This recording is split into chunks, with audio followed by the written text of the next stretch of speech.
வந்து ஒரு நாளில் பண்ணுறது அவர் ரொம்ப ரிஸ்க் எடுத்துட்டாரு. இந்த இவரும் நீங்கள் ஞாயிற்றுக்கிழமை எல்லாருமே லீவ் அப்படின்னாங்க. சிஓ கிட்ட பர்மிஷன் வாங்குறது அந்த மாதிரி ஒரு சுச்சுவேஷன் தான். வியாழக்கிழமை நைட்டு சொல்லி எனக்கு வெள்ளிக்கிழமை ஒரு நாள் தான் டைம் இருந்துச்சு.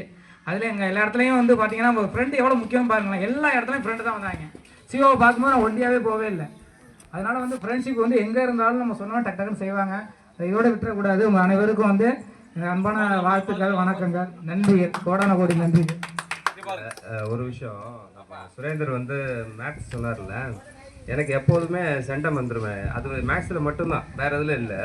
இப்போ எக்ஸாமில் என்ன ஆச்சுன்னா, ஓவர் மெதப்பில் எல்லாத்தையும் எக்ஸாம் எழுதி முடிச்சுட்டு சுரேந்தர்கிட்ட காமிச்சு வெரிஃபை பண்ணிட்டு இருந்தேன்.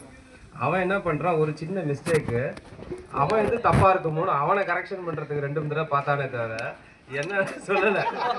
கடைசியில் என்ன சொல்லிட்டா, மாப்பிள்ளாடி உனக்கு தப்புடா, உனக்கு ஏதோ தப்பாக இருக்கிற மாதிரி இருக்கு பாரு அப்படின்னா. அதுக்குள்ளே டைம் முடிஞ்சு போச்சு. எனக்கு 98, உனக்கு எவ்வளோ வந்தது? 97.